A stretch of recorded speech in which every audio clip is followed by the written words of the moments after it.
biblical leadership. Okay? At sige, mag-pray muna tayong lahat. Let us bow down and let us put ourselves into God's presence. Our dear God, our gracious Heavenly Father, thank you for this time that we are able, Lord, to gather in your holy name, O God. Salamat dahil, Lord, your blessing, anointing, Lord, will continue, Lord, to flow to each one of us, especially to Bishop Romwell, who's going to teach about biblical leadership. Thank you, Lord, for choosing him, O Lord God, as the spiritual director of the Good Shepherd International Missions, O Lord. Thank you, Lord, because you have called you have called him, O Lord God, for a purpose, O God, which is to lead the Good Shepherd International Mission. And from the anointing that you have given him, O Lord, it will flow, Panginoon, do sa mga leaders, sa mga pastors, O Lord God, ng The Good Shepherd. Salamat na Lord, for the impartation of the anointing, Panginoon, na ibinigay mo kay Bishop Romuel, O God.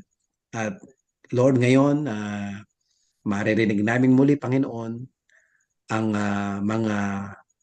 mga practical steps, O Lord God, kung paano to lead, O Lord God, or to develop leaders, O Lord God, mga followers into leadership, O Lord God. Maraming salamat.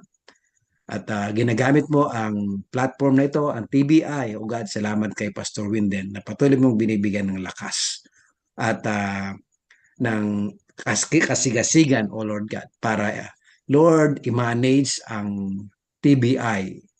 Kaya thank you so much, O Lord God, sa mga lingkod mo, O Lord God, na ginagamit mo para mapagpala pa ang marami, O Diyos. Kaya Lord, sa pagkakataong ito, yung presence mo, Lord God, ang siyang sumaamin, ang spirito ng pangunawa at ng pagtuturo, O Lord God, ang siyang lumukob sa bawat isa. At Lord, tumimo ito, O Lord God, sa aming mga puso, O Diyos, upang Lord, magamit namin ito para sa ikaunlad ng bawat isa at ikaunlad din ng ministry, O Lord God. Kaya salamat, Lord, dahil ikaw ang example ng isang good leader, Panginoon. At ito ay naipasa mo sa mga disciple mo. At hanggang ngayon, Panginoon, ay nagpapatuloy, O Diyos, dahil, Lord, ikaw ang head ng iglesia, Panginoon, at patuloy na susunod, O Lord God, ang iyong katawan sa iyong pamumuno, O Diyos. Kaya maraming salamat, O God, sa pagkakataong ito at makakapanayam ka namin, O Lord God. Thank you kay Bishop Romwell na inanoint mo, O God, to lead us. Kaya Lord, all glory to you, Lord. In Jesus' name, amen and amen. Okay, thank you everyone. Bishop, thank you rin at ibigay ko na yung screen sa iyo. God bless, God bless. All right. Okay. Praise the Lord. How's everybody? Kamusta po ang lahat, mga kapatid? No? By God's grace, no, sinusustain niya tayo, and the thing na sinasabi ko lagi, God has a purpose why we are still alive. Ang dami nang namatay dahil dun sa nangyaring pandemic, but we are still alive. Amen?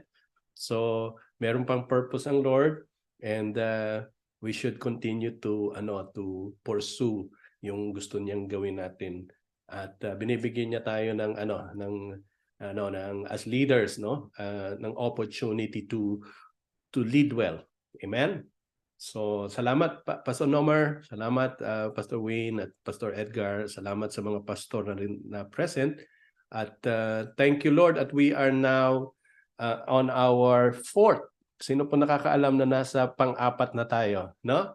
We are on our fourth session in biblical leadership. Okay.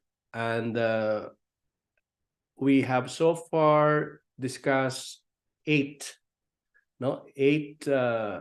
topics. And now we are on our ninth topic, no? So that is about delegating task and developing people.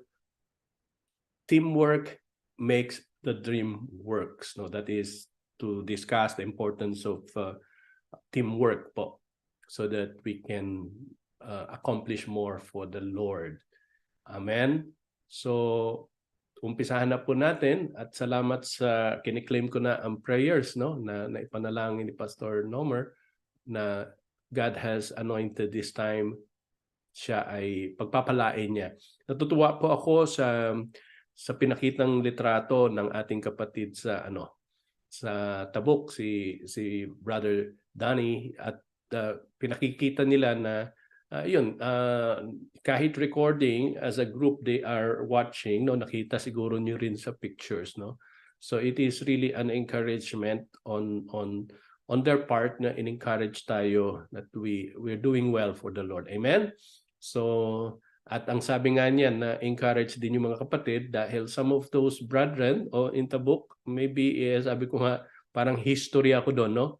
History meaning sabi nga no iba legend, no, parang nababanggit ka lang tuwing history time ng church, how the church started in Tabuk, but yet thank God I'm still alive. Amen. So at yung testimony ko narinig pa rin nila, so first hand narinig nila sa akin doon nung last session, and every time na nagdi-discuss ako about the call of God sa life ko, binabanggit ko yan. Amen. So let us now continue our study, and this is about delegating task, no? Delegating task and developing people. Okay? Now, we consider now how we can